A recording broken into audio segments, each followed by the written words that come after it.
She was such an amazing woman in so many ways. I wrote a poem to it, and she truly loved people. She loved all of you being here. She loved all of you going to her home, and each of you that you're here have been touched by her in some way. So I'm touched, I know you are, by the fact that you would even show up on a cold day and be in a funeral standing here like and this. Come here. And that lived away, so far away. Yeah. Wow. So we're in tears just when we drove up and said, well, we may be the last ones late for the funeral, but they're all here. And Carol and I almost didn't get out of the car. So just went, wow, thank you so much for that. So I really appreciate it. And I'm telling you, the last year I got to be with her because she was down the street from me. And so we were able to talk a lot. She didn't make a whole lot of sense, and Eric, came to see her every week. I know Brooks came, Mark came, everybody came to see her. Carol, all of us. She had plenty of visitors, and to the last day before she fell, she was in a wheelchair race, and she was racing her wheelchair down as fast as she could. The woman did not ever stop. And she said, well, I was trying to beat this other lady because she was getting ahead of me in the lunch line. And I just said, I can't believe it's somebody that has that much, gumph. And she never sat down, which is a testimony to all of us to never sit down. She never sat down. And I appreciate that. So here we go. We gathered today just not to say goodbye, and I want you all to say things too if you're not freezing by the end. But to humor a life lived with extraordinary strength. She reached 99 years not by luck, but by character. She knew how to live simply, bravely.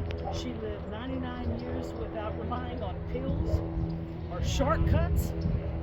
She had breast cancer 3 times, and she said, darn it, I don't even want that she didn't want chemo. She did do radiation, but she didn't do the tamoxifen. She said, I'm not taking that shit. I'm just telling you what she said. and she trusted her own body, her own resilience, her own determination, and the strength carried her through every season of life. I mean, she was amazing. So may we all carry that example and remember with gratitude. And I will say this at the end or I'll fall apart. So here's a poem that I wrote, and do you want to say anything right now?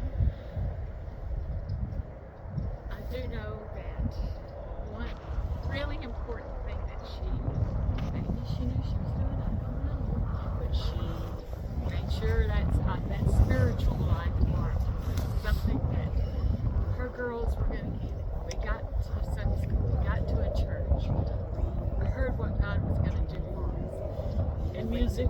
Yes. Oh. Which all of us have. I mean, it's amazing. Don't we love our music? Absolutely. And played with all of y'all to the end, too. So here's a poem. She lived 99 years with a heart that stayed open, with a spirit unfiltered and an opinion always spoken. Yeah. If she had a thought, you heard it. No guessing required. Her honesty, sharp, and her opinions were inspired. She loved people deeply with warmth that ran wide, but she'd also tell you straight if your recipe was dry. She cooked for everyone. That was her rule, and fed half the town long before DoorDash was cool. And when she sat at the piano, well, the show was complete. Her fingers danced lightly while her talking didn't miss a beat. She talked about the music, chatting right over those keys. Oh, I played the wrong notes, she'd laugh, completely at ease. But somehow those wrong notes always sounded just right, because her music was hers and the joy was our delight. She worked with her hands, she worked with her heart, and she kept right on mowing the yard like it was an art. And at 95 years old, she was out raking those leaves. We know because we were there. It took all of us to beg her, would you sit down, please? But she never did. She never did slow down, no matter who tried. She lived life full throttle, not once on half stride. And though cancer came knocking 3 times, she stood there unmoved, because she'd faced bigger storms nothing to prove. If heaven has gardens, and I'm sure that it does, she's already rearranging them just for us. She taught us to work, to love music, to be real, to love without filters, to speak what we feel. And today, as we honor the great life she designed, we thank God for 99 years of a woman who knew her own mind. And if heaven wasn't ready for her opinions, well, it is now. And let's be honest, she'll probably be telling God right now how she would have done it differently.